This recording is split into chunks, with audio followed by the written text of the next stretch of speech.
So இந்த முதல் யூனிட்ல பாத்தீங்க அப்படின்னா 4 பார்ட்டை பிரிக்கலாம். பார்ட் ஒன்ல என்ன சொல்லுது அப்படின்னா, உடற்கல்வியோட மீனிங் பத்தி சொல்லுது. பிசிக்கல் கல்ச்சர் அப்படின்னு ஒரு பார்ட் இருக்குது. அப்படின்னா என்ன, பிசிக்கல் கல்ச்சர்னா என்ன, பிசிக்கல் ட்ரைனிங்னா என்ன, aim and objective of physical, இது எல்லாமே இந்த பிரின்சிபல்ஸ் ஃபவுண்டேஷன், அதாவது உடற்கல்வியின் அடிப்படை கொள்கைகளை பத்தி சொல்லும். இதுதான் உடற்கல்வியோட அடிப்படை. இது தெரிஞ்சாதான் நம்ம அடுத்தடுத்து இந்த அப்ளிகேஷன், இந்த சார்ந்த கல்விகள், உடற்கல்வி சார்ந்த நிறைய கல்விகள், நிறைய பாடத்திட்டங்கள் இருக்குது. அதெல்லாம் படிச்சா புரியும்.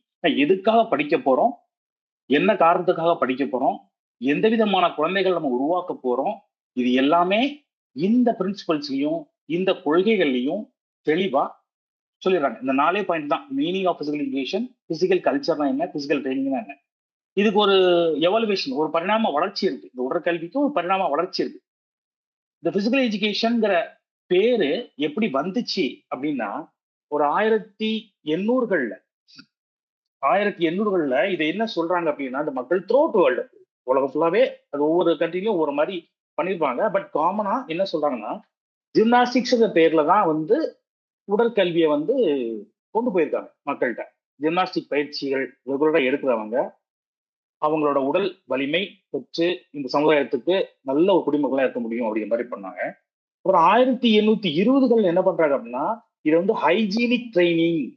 ஹைஜீனிக் ட்ரைனிங் சுத்தமா இருக்கிறது மட்டும் இல்ல, உள் சுத்தம் வெளி சுத்தம். யோகா பண்ணுவாங்க. யோகா இந்த மாதிரி பிசிக்கல் எக்ஸசைஸ் இதெல்லாம் பண்றதுனால பாடி மட்டும் சுத்தம் இல்ல, உடல் மனது எல்லாமே சுத்தமா இருக்கும். சுத்தமா இருந்துச்சு அப்படின்னா ஒரு நல்ல ஒரு ஒரு ஒரு சமுதாயத்துக்கு தேவையான ஒரு நல்ல குடிமகன் கிடைப்பாங்க அப்படிங்கிற விதத்துல அது வந்து ஒரு இன்ஸ்டிடியூஷன்லயே போய் கத்துருக்காங்க. நான் சொல்றது 1820கள்லயே. அதுக்கப்புறம் இந்த பிசிக்கல் கல்ச்சர் அப்படிங்கிற வார்த்தை வந்திருக்கு. உடல் கலாச்சாரம், உடலியல் கலாச்சாரம், உடல் கலாச்சாரம் சொல்லலாம். பிசிக்கல் கல்ச்சர்னா என்ன? ஒரு எக்ஸசைஸ் பண்ணி நம்மளோட பாடிய ஒரு ஏஸ்தட்டிக்கா அழகா வச்சுக்கிறது, ஒரு ஜிம்னாஸ்டிக்ஸ் பண்ணி நம்மளோட பாடியை ஏஸ்தட்டிக்கா அழகா வச்சுக்கிட்டா நம்மளோட regular life, healthy life style எல்லாமே வந்து நல்லா இருக்கும். ஹெல்த்தி லைஃப் ஸ்டைல் வந்து எப்படி இருக்கும் அப்படின்னு உங்களுக்கு சொல்ல தேவையில்லை, நல்லா இருக்கும்.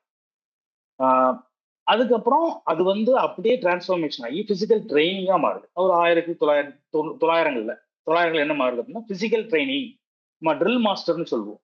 இப்பெல்லாம் வந்து மிலிட்ரியோட இது வந்து நல்ல ஒரு ஃபார்முக்கு வந்துருச்சு. ஸோ அப்போ அது ஸ்ட்ரக்சர்டா, ஒரு சிஸ்டமேட்டிக்கா, ஒரு அறிவியல் பூர்வமா அதை ட்ரைனிங்கா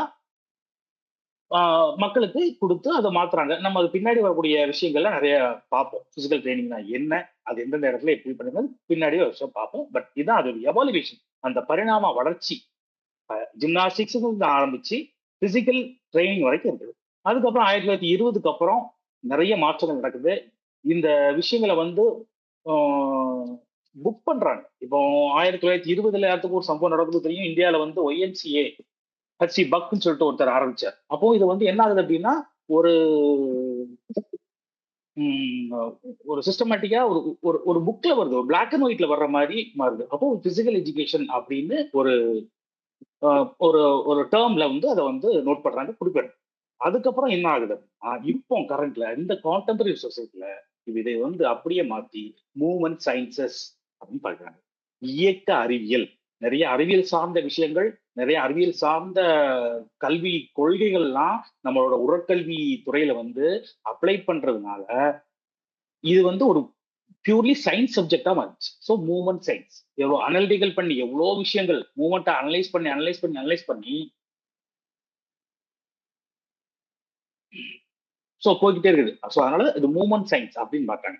ஸோ இந்த பார்ட் ஒன்னை பொறுத்த வரைக்கும் நமக்கு இருக்கிறது ஒன்று வந்து மீனிங் ஆஃப் பிசிக்கல் எஜுகேஷன் இருக்குது, பிசிக்கல் கல்ச்சர்னா என்ன இருக்குது, பிசிக்கல் ட்ரைனிங்னா என்ன இருக்குது, அப்புறம் இந்த aim and objective of physical education. இதெல்லாம் நம்ம இந்த 2 பார்ட் பார்க்க போறோம். இந்த ஓவர்வியூ முடிஞ்சதுக்கு அப்புறம் மீனிங் ஆஃப் பிசிக்கல் எஜுகேஷனும் the aim and objective of physical எஜுகேஷனும் நம்ம வந்து பார்க்க போறோம்.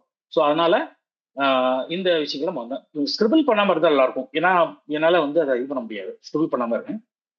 தேங்க்யூ. ஸோ இப்போ பார்ட் 2 போகலாம்.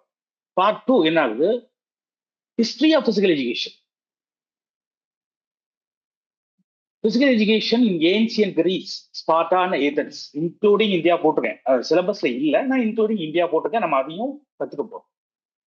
இந்த பிசிக்கல் எஜுகேஷன் இந்த இந்த இந்த விஷயத்த ரொம்ப ஒரு ஒரு முக்கியமான விஷயமா பார்த்தது இந்த கிரீஸ் பீப்புள் தான். அதை வந்து பிசிக்கல் எஜுகேஷன் ரியலைஸ் பண்ணி ஒரு சப்ஜெக்டா அவங்களோட ஜெனரல் எஜுகேஷன்ல ஒரு முக்கியத்துவம் வாய்ந்த கல்வியா அதை எடுத்து போனது கிரீஸ் தான்.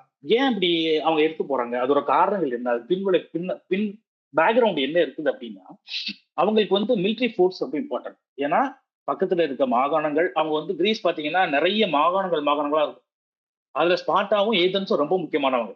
நிறைய மாகாணங்கள் இருக்கும். அப்போ ஒவ்வொருத்தரும் தன்னை அடுத்த நாட்டோட வளங்களை காப்பாத்துறதுக்கு, இல்ல தன்னை காப்பாத்திக்கிறதுக்கு, இதுக்காக அவங்களுக்கு வந்து நிறைய ஃபோர்ஸ் தேவைப்பட்டுச்சு. அப்ப இந்த ஃபோர்ஸுக்கு தேவை என்ன அப்படின்னா, ஒரு வலிமை மிக்க இளைஞர்கள், ஒரு வலிமை மிக்க இளைஞர் படை, ஒரு ஆர்மி ஃபோர்ஸ் அவங்களுக்கு தேவைப்பட்டுச்சு. இப்ப அந்த ஆர்மி ஃபோர்ஸை எப்படி உருவாக்கணும்னு பார்த்தா, அவங்க ஸ்ட்ரக்சர்டு பிசிக்கல் எஜுகேஷன் ப்ரோக்ராம உண்டு பண்றாங்க. உடற்கல்வி நிகழ்வுகளை ஸ்ட்ரக்சர்டா ஒரு கட்டமைப்போட என்ன பண்றாங்க, அவங்க அந்த கண்ட்ரில இந்த ஸ்பார்ட்டா ஏதென்ஸ் பண்றாங்க. அந்த ஸ்பார்ட்டால என்ன மாதிரி நடந்துச்சு, ஏதென்ஸ்ல என்ன மாதிரி நடந்துச்சு, இந்தியால இந்த எஜுகேஷன் சிஸ்டம் எப்படி இருந்துச்சு, அதுல உடற்கல்வித்துறை எப்படி இருந்துச்சு, இப்படிங்கிறதெல்லாம் நம்ம வந்து டே பை டே வந்து போகும்போது நம்ம பார்ப்போம். அடுத்து வந்து இந்த ancient Olympic and modern Olympic, இது வந்து உடற்கல்வியாளருக்கு ரொம்ப முக்கியமான விஷயம். இதுவுமே கிரீஸ்ல இருந்து தான் ஸ்டார்ட் ஆகும். எந்த இடத்துல ஏன்ஷியன்ட் ஒலிம்பிக் ஏன் உருவாச்சு, அதுக்கான காரண காரியங்கள் என்ன, அப்புறம் அந்த ஏன்ஷியன்ட் ஒலிம்பிக் வந்து ஒரு கட்டத்துல வந்து ஸ்டாப் பண்ணிடுவாங்க, அதுக்கான காரணங்கள் என்ன, அப்புறம் மாடர்ன் ஒலிம்பிக் ஏன் உருவாச்சு. கொஞ்சம் மியூட் பண்ணிக்கோங்க ப்ளீஸ். மாடர்ன் ஒலிம்பிக் ஏன் உருவாச்சு? நண்பர்களே கொஞ்சம் நீங்க மியூட் பண்ணிட்டீங்கன்னா ஈஸியா இருக்கும். நான் மற்றவங்களுக்கும் தொந்தரவா இருக்கும், உங்களுக்கும் அது மிஸ் ஆகும். அப்புறம் மாடர்ன் ஒலிம்பிக்ஸ், இந்த மாடர்ன் ஒலிம்பிக்ஸ் வந்து எந்த காலகட்டங்களில் உருவாச்சு, அந்த காலகட்டங்கள் என்ன, யார் உருவாக்குனா, எதுக்காக உருவாக்கப்பட்டது, எந்தெந்த நாடுகள் அந்த போட்டியில பங்கேற்றன, அதுல நடந்த முக்கியமான விஷயங்கள் அப் டு டேட் வரைக்கும், இப்ப இந்த கான்டெம்பரரி சொசைட்டில நடக்கிற ஒலிம்பிக், மாடர்ன் ஒலிம்பிக்ல ரொம்ப அல்ட்ரா மாடர்ன் ஒலிம்பிக் இப்ப நடந்துட்டு இருக்கு, அதுல என்னென்ன மாற்றங்கள் நடந்திருக்கு, இப்படி எல்லாத்தையுமே நம்ம ஒன்னொன்னா பார்க்க போறோம். அதோட சேர்த்து ஏசியன் கேம்ஸ் இருக்கு. ஏசியன் கேம்ஸ் பத்தி சொல்லணும் அப்படின்னா அது வந்து ஒரு ஒரு பிரதர் ஆஃப் ஒலிம்பிக் கேம்ஸ் தான். ஏன்னா ஒலிம்பிக் கேம்ஸோட ஒரு இன்னொரு பரிணாமம் தான். ஆனா ஒரு ஒரு ரெஸ்ட்ரிக்டட் ஏரியால இருக்கு, ஒரு குறிப்பிட்ட கம்மியான ஏரியால அது இருக்கு. ஸோ அது எந்த ஏரியா, அந்த ஏசியன் கண்ட்ரிஸ் என்னென்ன கண்ட்ரிஸ், அந்த கண்ட்ரிஸ்ல எந்தெந்த இடத்துல எங்கெங்க நடந்துச்சு, ஏன் ஆரம்பிச்சாங்க, இந்த ஏசியன் கேம்ஸ் ஒலிம்பிக்னு ஒன்று இருக்கும்போது ஏசியன் கேம்ஸ் ஒன்று ஏன் நடத்தணும். ஸோ இப்படியா நிறைய விஷயங்கள் இருக்கு. அது எல்லாமே ஒவ்வொன்றா பார்க்க போறோம். அதுக்கப்புறம் பார்ட் 3. இந்த பார்ட் 3ல முன்னாடி பார்த்த மீனிங், அதுக்கப்புறம் உள்ள அந்த பார்ட் 2ல உள்ள அந்த ஹிஸ்டரி, அந்த மீனிங் அண்ட் எய்ம் அண்ட் அப்ஜெக்டிவை இம்ப்ளிமெண்ட் பண்ணும் இல்லையா, மக்களுக்கு கொண்டு போகணும் இல்லையா. அப்ப இந்தியாவில் என்ன பண்றாங்க அப்படின்னா, அதுக்கு நிறைய ஹிஸ்டாரிக்கல் ஈவெண்ட்ஸ் நிறைய இருக்குது. அந்த ஹிஸ்டாரிக்கல் ஈவெண்ட்ஸ் எந்த வருஷத்துல இருந்து இருக்கு, 1882 பிரிட்டிஷ் ஆட்சி காலத்துல இருந்து பிசிக்கலி எப்படி இருந்துச்சு நிறைய ஹிஸ்டாரிக்கல் ஈவெண்ட் இருக்குது. நம்ம ஒன்னொன்னா பாத்துருவோம். மேல including India history, ancient history பார்க்க போறோம். கீழே பார்ட் 3ல வந்து அந்த இம்ப்ளிமெண்டேஷன், அந்த பிசிக்கல் எஜுகேஷன் ப்ரோக்ராம எப்படி இம்ப்ளிமெண்ட் பண்ண போறோம், இந்தியால எப்படி இம்ப்ளிமெண்ட் பண்ணுனாங்க, ஒவ்வொரு ஸ்கீம்ஸ், அதுக்கு என்னென்ன ஸ்கீம்ஸ் எல்லாம் செஞ்சாங்க, SAI Sports Authority of India எப்படி உருவாச்சு, ஏன் உருவாச்சு, எந்த ஆண்டு உருவாச்சு, அதோட என்னென்ன ஸ்கீம்ஸ் இருக்கு. கொஞ்சம் கொஞ்சம் மியூட் பண்ணிக்கோங்க நண்பர்களே. அந்த ஸ்கீம்ஸ் வந்து எந்தெந்த விதத்துல வந்து உருவாக்கி கொண்டு வந்தாங்க, யாருக்காக அந்த ஸ்கீம், எஸ்டிஐடினா என்ன, இதை தாண்டி இந்த ஸ்கூல் லெவல், எஸ்டிஐடிங்கிறது வந்து ஒரு ஸ்டேட் பாடி, அட்டானமஸ் ஸ்டேட் பாடி, சாய்ங்கிறது வந்து ஒரு நேஷனல் பாடி. ஒரு மாநிலத்துக்கு உள்ள விளையாட்டு விஷயங்களை பாக்குறதுக்கு எஸ்டிஐடிங்கிற ஒரு விஷயம் இருக்கு, மாநிலங்கள் விஷயங்களுக்கு வந்து சாய்ங்கிற ஒரு விஷயம். சரிங்களா? இப்போ இந்த ஸ்கூல் லெவல் காம்படிஷன்ஸ், இந்த பிடிஎஸ், ஆர்டிஎஸ், எஸ்டிஎஃப்ஐ, இதெல்லாமே வந்து இந்த எஸ்டிஐடி, எஸ்ஏ இதை தாண்டி இது வேற ஒரு ஒரு டிபார்ட்மெண்டா, ஒரு ஒரு தனி ஒரு விங்கா போய்கிட்டு இருக்குது. இந்த விஷயங்கள்ல என்னென்ன இப்போ மாற்றங்கள் நடந்திருக்கு, முன்னாடி என்ன இருந்துச்சு, இப்போ என்ன மாற்றங்கள் இருக்குது, இதுல டேட்டாவா தான் இருக்கும், ஃபுல்லா டேட்டாவா இருக்கும். நீங்க படிக்கிறதுக்குள்ள டேட்டாவா தான் இருக்கும். ஸோ இப்போ பார்ட் 1 என்னங்கிறது பார்த்தாச்சு. ஒரு principles and foundation of physical education, ஒரு அடிப்படை உடற்கல்வி. அந்த அடிப்படை உடற்கல்வி முன்னாடி ஹிஸ்டாரிக்கலா எப்படி இருந்துச்சு அப்படிங்கிறத பார்ட் டூல ஹிஸ்டரியை பத்தி பாக்குறோம். ஏன்சியன்ட்ல ஒவ்வொரு நாட்டிலையும் எப்படி இருந்துச்சுங்கிறத பாக்குறோம்.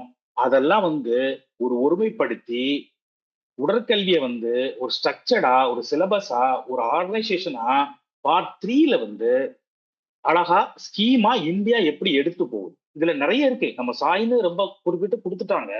இருந்தாலும் சாய்க்குள்ள நிறைய ஸ்கீம்ஸ் இருக்கு. கேலோ இந்தியா ப்ரோக்ராம்னா என்ன, ஃபிட் இந்தியா ப்ரோக்ராம்னா என்ன, சாயோட இன்ஸ்டிடியூஷன்ஸ் எங்க இருக்குது, இந்த விஷயங்கள்லாம் வந்து நம்ம வந்து டெப்தா பார்க்க போறோம். அது ரொம்ப எந்த அளவுக்கு உங்களுக்கு ஈஸியா புரியுமோ அந்த அளவுக்கு நான் உங்களுக்கு வந்து நோட்ஸ் எல்லாம் பக்காவா ப்ரிப்பேர் பண்ணி உங்களுக்கு அருமையா கொடுத்துடலாம். சரியா? இப்ப பார்ட் த்ரீ. இந்த பார்ட் த்ரீல என்ன sorry part four. Part four என்ன சொல்லுது அப்படின்னா biological foundation. Biological foundation. Biological foundation அப்படின்னா என்ன? அதாவது இதுக்கு நம்ம உடற்கல்வியை பொறுத்த வரைக்கும் உடல் தான் ரொம்ப அடிப்படையான ஒரு விஷயம். ஸோ அப்ப இந்த உடல்ல என்னென்ன விஷயங்கள் நடக்குது, உடல்ல ஒரு எக்ஸசைஸ் பண்றதுனால உடல்ல என்ன மாற்றங்கள் நடக்குது அப்படிங்கிறத நம்ம படிக்கிறோம். எக்ஸசைஸ் பண்ணும்போது the effect of exercise on walking அப்படின்னு படிக்கிறோம். வாக்கிங் பண்றதுனால உடலில் ஏற்படக்கூடிய அப்படி நின்றுச்சு அவ்வளவுதான். உடலியல் கொஞ்சம் மியூட் பண்ணிக்கோங்க சார். உடலியல் மாற்றங்கள் என்ன நடக்குது அப்படிங்கிறத பார்க்கணும். ஆனா அதுக்கு முன்னாடி நம்ம உடல் அமைப்பை பத்தி முழுசா தெரிந்தால்தான் உடற்பயிற்சியை எப்படி கொடுக்க முடியும், ஒவ்வொரு மாணவருக்கும் எப்படி கொடுக்க முடியும் அப்படிங்கிறது ரொம்ப ஒரு முக்கியமான விஷயம். அதுக்கு நம்ம இந்த பயாலஜிக்கல் ஃபவுண்டேஷன் ஒரு 12 டாபிக் கொடுக்குறாங்க, 12 டேர்ம்ஸ், 12 வார்த்தைகள் கொடுத்தாங்க. அதுல உள்ள என்னென்ன அப்படிங்கிறதெல்லாம் ரொம்ப தெளிவா கொடுக்கல. பட் அந்த 12 கொஞ்சம் மியூட் பண்ணிக்கோங்க மகேஸ்வரி, கொஞ்சம் மியூட் பண்ணிக்கோங்க. இந்த 12 வார்த்தைகள் என்னென்ன அப்படிங்கிறது மட்டும்தான் கொடுத்துருக்காங்க. மற்றபடி அது உள்ள என்ன கேட்க போறாங்க அப்படிங்கிறது நமக்கு தெரியாது. ஆனா ஓரளவுக்கு அதை நம்ம தேவை படிச்சிடலாம். அதுல இதை எல்லாத்தையும் சேர்த்து ஒன்று கொடுக்கலாம். இது ஒரு ஹெட்டிங்காவே கொடுத்துடலாம். இந்த இருக்குங்களா, இண்டிவிஜுவல் டிஃபரன்சஸ். இந்த இண்டிவிஜுவல் டிஃபரன்சஸ் அப்படிங்கிற ஒரே வார்த்தையை கொடுத்தாலே நமக்கு இதுல இருக்க மற்ற எல்லா டாக்குமே growth and development, body types, somato type யார் கொடுத்தா? ஷெல்டன் கொடுத்தார். கிறிஸ்மர் டைப் யார் கொடுத்தா? அவர் என்ன டைப்? 3 டைப் கொடுத்திருக்காரு.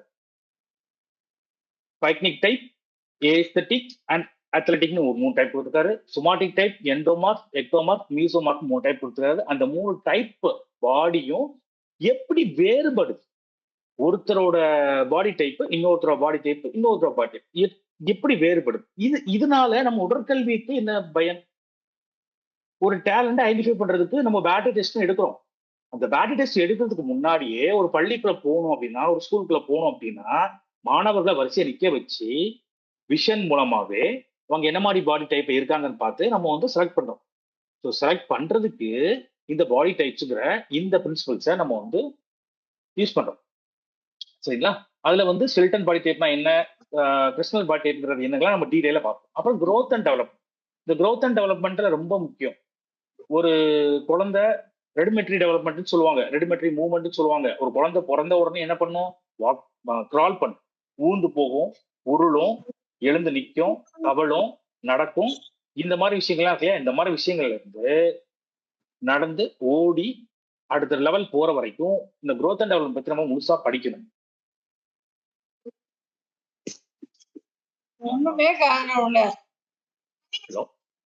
கொஞ்சம் மியூட் பண்ணிக்கோங்க பார்ட்டிசிபென்ட் ப்ளீஸ். ஸோ இந்த growth and development நம்ம படிச்சா மட்டும்தான் இது எல்லாமே இந்த இண்டிவிஜுவல் டிஃபரன்ஸ்ங்கிற ஒரே டாபிக்ல வந்துடும்.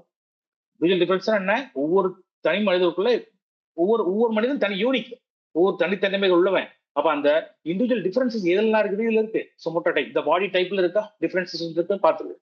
அடுத்து growth and development. அதாவது growth and developmentடும் ஒவ்வொருத்தருக்கும் ஒவ்வொரு மாதிரி இருக்கும். சில குழந்தைங்க வந்து 3 மாசத்துல புரண்டு படுக்கும், சில குழந்தைங்க 6 மாசத்துல புரண்டு படுக்கும். எப்ப எழுந்து நிற்பாங்க, இந்த வயசுல என்ன நடக்கும், அந்த இன்ஃபான்சியில என்ன மாதிரி நடக்கும், சைல்ட்ஹுட், ஏர்லி சைல்ட்ஹுட், அப்புறம் அடல்ட்ஹுட், இப்படி ஒவ்வொரு ஸ்டேஜ்லயும் இந்த growth and development எப்படி இருக்கு அப்படிங்கிற விஷயங்களையும் நம்ம பார்க்க போறோம். அப்புறம் ஹெரிடிட்டி அண்ட் என்விரான்மெண்ட், இது வந்து எப்படி ஒரு இண்டிவிஜுவல் டிஃபரன்ட்ல வந்து இன்ஃபுளுன்ஸ் பண்ணுது. ஹெரிடிட்டி, இந்த பரிணாமம், அதாவது நம்மளோட தாய் தந்தைகள் இருந்து நமக்கு வந்து என்னென்ன ஜீன் வருது, மசில் டைப் என்ன, ஒவ்வொரு மசில் வந்து ஒவ்வொருத்தருக்கும் ஒவ்வொரு டைப் இருக்கு. Slow ditch fibre, fast ditch fibre, ரெண்டு ஃபைபர் டைப் படிச்சுப்பாங்க.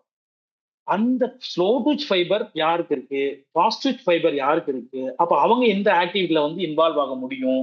ஸோ இந்த விஷயங்கள் எல்லாமே நம்ம வந்து என்ன பண்ண போறோம், இந்த இந்த இந்த பயாலஜிக்கல் ஃபவுண்டேஷன்ல பார்க்க அப்ப ஏஜ் கேரக்டரிஸ்டிக்ஸ், ஆமா ஏஜ் கேரக்டரிஸ்டிக்ஸ் ரொம்ப முக்கியம். ஒரு எந்த ஏஜ் குரூப், இப்ப நம்ம எல்லாமே ஏஜ் வைஸ் அண்டர் 14, 17, 19 அப்படின்னு நம்ம வந்து ஒவ்வொரு விஷயம் பிரிக்கிறோம். அதே மாதிரி செக்ஷுவல் டிஃபரன்சஸ், ஜெனடிக் டிஃபரன்சஸ், இது எல்லாமே படிக்கிறோம். இது எல்லாமே இந்த ஏஜ் இண்டிவிஜுவல் டிஃபரன்ஸ்லாம் வருது.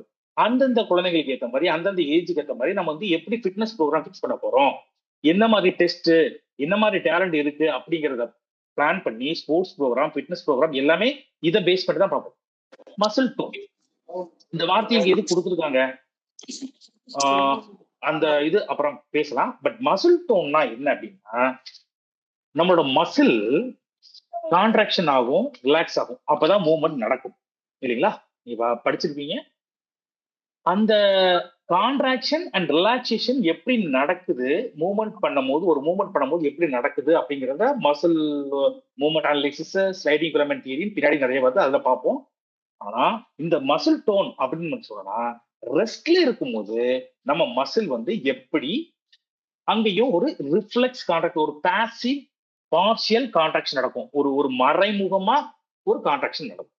ஸோ அந்த அதை பத்தி சொல்றது இந்த மசில் டோன். அதுக்கப்புறம் ரெசிப்ரோக்கல் இன்னோவேஷன். ரெசிப்ரோக்கல் இன்னோவேஷன்னா என்ன? இப்போ ரெசிப்ரோக்கல், இந்த ரெண்டு வார்த்தை இருக்கு. இந்த ரெண்டு வார்த்தை ரெசிப்ரோகேஷன் அப்படின்னு சொல்லுவோம். ரெசிப்ரோக்கல் அப்படின்னா பரஸ்பரம் அப்படின்னு சொல்லுவோம். ஒருத்தருக்கு ஒருத்தர் பரஸ்பரம், நீ அதை கூட நான் இதை கொடுக்குறேன், இந்த மாதிரி ஒருத்தருக்கு பரஸ்பரம். இன்டர்வென்ஷன் அப்படின்னா ஒரு பரிமாற்றம், பரஸ்பர பரிமாற்றம் சொல்லுவோம். இது எங்க நடக்கும்? மசில்ல நடக்கும். எது எந்த மசில் நடக்கும்? நியூரோ மஸ்குலர்ல நடக்கும். நியூரோ மஸ்குலர்னா இப்போ நியூரோ மஸ்குலர் ரிஃப்ளெக்ஸ் சொல்லுவாங்க. நரம்பு தசைகளுடைய ஒரு அனிச்சை செய், தானா நடக்கக்கூடிய ஒரு விஷயம். Agonic muscle, agonist muscle, antagonist muscle, ரெண்டு மசில் இருக்கு. எந்த மசில நம்ம மூவ் பண்றோமோ அதுக்கு ஆப்போசிட் மசில் ரிலாக்ஸ் ஆகும். ஒரு மசிலை நம்ம மூவ் பண்றோம் அப்படின்னா அதுக்கு ஆப்போசிட் மசில் ரிலாக்ஸ் ஆகும். பைசெப்ஸ், ட்ரைசெப்ஸ் ரெண்டு இருக்கு. இதுல பைசெப்ஸ் அகோனிஸ்ட் கான்ட்ராக்ட் ஆகும்போது, சுருங்கும் போது அல்லது விரிவடையும் போது ட்ரைசெப்ஸ் மசில் ரிலாக்ஸ் ஆகும். இதை பத்தி இதுக்கு ஒரு தியரியே இருக்கு. அந்த தியரி பேரு ஷெரிங்டன்ஸ் லா அப்படின்னு சொல்லுவாங்க. ஷெரிங்டன்ஸ் லா அப்படின்னு சொல்லுவாங்க. எழுதிக்கிறேன். SHERRING,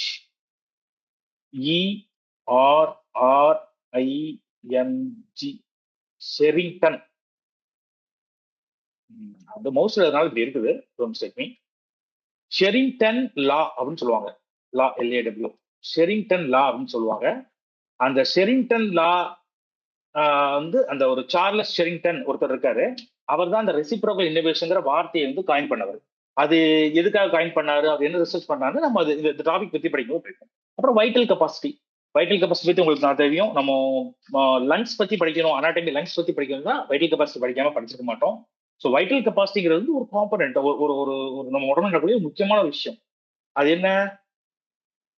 அதாவது ஒரு ஒரு அமௌண்ட் ஆஃப் ஏர் நம்ம வந்து எக்ஸ்கேல் பண்றோம். எப்போ ஒரு முழு மூச்சு எடுத்துட்டு ஒரு ஒரு ஃபோர்ஸ் எக்ஸ்கேல் பண்றோம் அப்படின்னா அது அமௌண்ட் எவ்வளவு, அந்த அமௌண்ட் ஏர் எவ்வளவு, இதுதான் வந்து வைட்டல் கெப்பாசிட்டின்னு சொல்லுவோம். The maximum amount of air exhaled after deepest possible breath. ஒரு ஆழமான மூச்சுக்கு அப்புறம் எவ்வளவு ஏர் நம்ம உடம்புல இருந்து வெளியே போக முடியும், இப்படி ஒரு அளவுகோல் இருக்கு. அந்த அளவுகோல் பண்றதுக்கு சில மெஷர்மெண்ட்ஸ் இருக்குது. ஸோ அதை பார்க்கறது தான் அந்த வைட்டல் கெப்பாசிட்டி.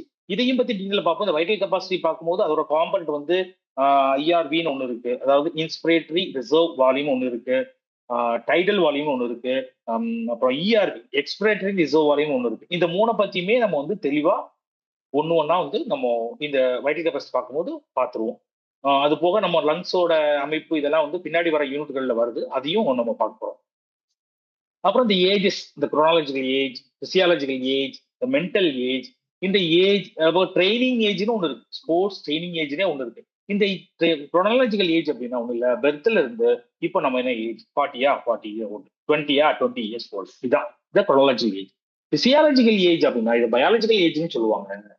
இது வந்து இந்த செல்லு, இந்த ஆர்கன்ஸ், நம்ம உடம்புல இருக்கக்கூடிய செல்கள், உடம்பு உள்ள இருக்கக்கூடிய ஆர்கன்ஸ், அதாவது இந்த உறுப்புகள், உள்ளுறுப்புகள் இருக்கு இல்லையா, இது பிசிக்கலா ஃபங்க்ஷன் ஆகிட்டு இருக்கும்.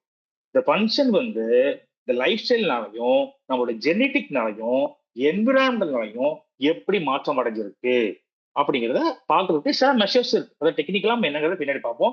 50 வயசுல இருக்கவங்களுக்கு ஒரு பயாலஜிக்கல் ஏஜ் எப்படி இருந்தா 40 வயசா இருக்கும். அது என்னங்கிறது வந்து டெக்னிக்கலா பின்னாடி டீட்டெயிலா பார்ப்போம். அப்புறம் mental age, IQ, intelligent question சொல்லுவாங்க. இதுக்கு ஒரு ஃபார்முலா இருக்கு. மென்டல் ஏஜ்னா என்ன, அதுக்கு வந்து சில டெஸ்ட் இருக்கு, சில சைக்கலாஜிக்கல் டெஸ்ட் இருக்கு. அந்த டெஸ்ட் கொஸ்டினர் இருக்கு. அது மூலமா அந்த மென்டல் ஏஜ குரோனாலஜிக்கல் ஏஜோட டிவைட் பண்ணி 100 பெருக்கணும் அப்படின்னா இந்த மென்டல் ஏஜ் ஐக்யூ எவ்வளவுங்கிறது நமக்கு கிடைக்கும். அதுவும் நம்ம பின்னாடி பார்த்தோம். ஸோ இவ்வளவுதான் இந்த யூனிட்ல இருக்கக்கூடிய விஷயங்கள். ஸோ நம்ம வந்து மொத்தம் 4 பார்ட் இதுதான் பார்த்திருப்போம். முதல் part principles of physical education அல்லது ஃபவுண்டேஷன் ஆஃப் பிசிக்கல் எஜுகேஷன் சொல்லுவோம். அதுல 4 ஹெட்டிங் இருக்கு. Meaning of physical education, physical கல்ச்சர்னா என்ன, பிசிக்கல் ட்ரைனிங்னா என்ன, aim and objective of physical education என்ன சொல்லியிருக்கோம். இதுல இந்த physical culture, physical training, physical education, movement education, இந்த வார்த்தைகளோட பரிணாமம் என்ன, எங்க இருந்து எப்படி தோண்டுச்சு, இதோட எவால்யூஷன் எப்படி இருந்துச்சு அப்படிங்கறதையும் நம்ம பார்த்தோம். பார்ட் 2ல ஹிஸ்டரி ஆஃப் பிசிக்கல் எஜுகேஷன், அந்த மீனிங் எல்லாம் படிச்சிருக்கோம். பட் அது எப்படி உருவாச்சு, ஏதோ ஒரு ஹிஸ்டரியில இருந்தா நம்ம வந்திருக்கோம். ஸ்பார்டன்ல எப்படி இருந்துச்சு, ஏதென்ஸ் இருந்துச்சு, கிரீஸ்ல எப்படி இருந்துச்சு, ஒலிம்பிக் என்ன, இந்த மாதிரி விஷயங்களால இந்த உடற்கல்வித்துறை வளர்ந்துட்டு போகுது. Statistics, physical education statistics, sports statistics, எவ்வளோ டிபார்ட்மெண்ட்லாம் வந்திருக்கு. இது எல்லாமே இந்த பரிணாம வளர்ச்சியில உருவானதுதான். ஸோ அப்போ இந்த பார்ட் 2ல ஹிஸ்டரியை பத்தி படிக்கிறோம். இந்த ஹிஸ்டரியும் இந்த மீனிங் அண்ட் எய்ம் அண்ட் அப்ஜெக்டிவும் எப்படி இருக்குங்கிறத பார்த்து பார்ட் 3ல என்ன பார்க்குறோம் அப்படின்னா, கவர்மெண்ட் வந்து உடற்கல்வியை ஒரு பிளாக் அண்ட் ஒயிட்ல ஒரு ஸ்ட்ரக்சர்டா ஒரு ஸ்கீமா மக்களுக்கு கொண்டு போய் ஒரு நல்ல குடிமக்களை உருவாக்குறதுக்கு, ஸ்போர்ட்ஸை டெவலப் பண்றதுக்கு, ஸ்போர்ட்ஸை ப்ரமோட் பண்றதுக்கு, இந்த நோய் நொடியின்றி வாழ்றதுக்கு, ஸ்ட்ரெஸ்ல இருந்து வெளியே வர்றதுக்கு, இந்த மாதிரி விஷயங்களுக்கு எல்லாம் இந்த ஸ்கீமை வச்சு மக்களுக்கு கொண்டு போறாங்க. அது எப்படி கொண்டு போறாங்கிறது நம்ம பின்னாடி பார்ப்போம். அதை பத்தி ஒரு இன்ட்ரோவும் பார்த்தோம். பார்ட் 4 பொறுத்த வரைக்கும் பயாலஜிக்கல் ஃபவுண்டேஷன் தான் என்ன, ஏன்னா உடல் தான் இதுக்கு முக்கிய கருவி, உடல் தான் பேஸ். அந்த பயாலஜிக்கல் ஃபவுண்டேஷன்ல என்ன டாபிக் கொடுத்துருக்காங்கிறத பாக்குறோம். இதுதான் இந்த மொத்த யூனிட். இன்கேஸ் ஃபியூச்சர்ல இந்த யூனிட்ல ஏதாவது மாற்றம் செய்யறாங்க, 8 யூனிட்டா 10 யூனிட்டா மாத்துறாங்க அப்படின்னா முதல் 3 பார்ட் அப்படியே இருக்கிறதுக்கு வாய்ப்புகள் நிறைய இருக்கு. அதுல சில விஷயங்களை ஆட் பண்ணலாம். இந்த அவார்ட்ஸ் பத்தி ஆட் பண்ணலாம், ஸ்போர்ட்ஸ் ஹாஸ்டல் பத்தி பேசலாம், அப்புறம் இன்னும் இந்தியன் ஹிஸ்டரி பத்தி பேசலாம், இந்தியன் ஸ்போர்ட்ஸ் ஹிஸ்டரி பத்தி பேசலாம், அப்புறம் ஐஓசி இந்தியன் ஒலிம்பிக் கமிட்டி பத்தி பேசலாம். இந்த மாதிரி நிறைய விஷயங்கள் இருக்கு. எஸ்ஜிஎஃப்ஐ பத்தி இன்னும் டீட்டெயிலா பேசலாம். இந்த மாதிரி விஷயங்களை ஆட் பண்றதுக்கு வாய்ப்பு இருக்கு. இந்த பார்ட் 4 அப்படியே எடுத்துட்டு போய் இந்த ட்ரைனிங் மெத்தட்ஸ்னு ஒண்ணு இருக்கு பிசிக்கல் எஜுகேஷன் டிபார்ட்மெண்ட்ல, ஸ்போர்ட்ஸ் ட்ரைனிங் மெத்தட்ஸ் அப்படின்னு ஒண்ணு இருக்கு. அங்க கொண்டு போய் வைப்பாங்க. ஏன்னா அதுக்கு பேஸ் இதுதான். ஸ்போர்ட்ஸ் ட்ரைனிங்ல இண்டிவிஜுவல் டிஃபரன்சஸ் ரொம்ப முக்கியம். உடற்பயிற்சி, அந்த உடற்பயிற்சிக்கு இண்டிவிஜுவல் டிஃபரன்ஸ் ரொம்ப முக்கியம். அந்த இண்டிவிஜுவல் டிஃபரன்ஸ் பேஸ் பண்ணி ஒட்டுமொத்த இந்த 1 2 3 4 5 6 7 8 9 10 11 12 13 இருக்கு. இந்த 13 டாபிக்கும் 13 வேர்ட்ஸும் அங்க ரொம்ப முக்கியமா இருக்கும். ஸோ அப்ப அங்க கொண்டு போறதுக்கான வாய்ப்புகள் இருக்கு. இதை வந்து எப்படி சொல்றேன்னா, சில சிலபஸ், இந்த மாற்று துறைகள் உள்ள சில சிலபஸ், சில மாற்று ஸ்டேட்ல வேற ஸ்டேட்ல உள்ள சிலபஸ் இதெல்லாம் அனலைஸ் பண்ணி இப்படி வர்றதுக்கு வாய்ப்பு இருக்குன்னு ஒரு ப்ரெடிக்ஷன். ஸோ நம்ம இப்ப எப்படி இருக்கோ அப்படியே போயிட்டே இருக்கும். கெஸ்ட் ஆல்ஃபர் வரும்போது கண்டிப்பா சிலபஸ் சேஞ்ச் இருந்துச்சுன்னா அதுவும் சொல்லுவாங்க. சொல்லும் போது நம்ம வந்து இதை எப்படி கொண்டு போகலாம் அப்படிங்கிறத பாத்துக்கலாம். பட் நம்ம ஒட்டுமொத்தமா யூனிட் 1 அப்படின்னா யூனிட் 1ல இது இருக்குன்னு இப்போவே வச்சுக்கலாம். சரிங்களா?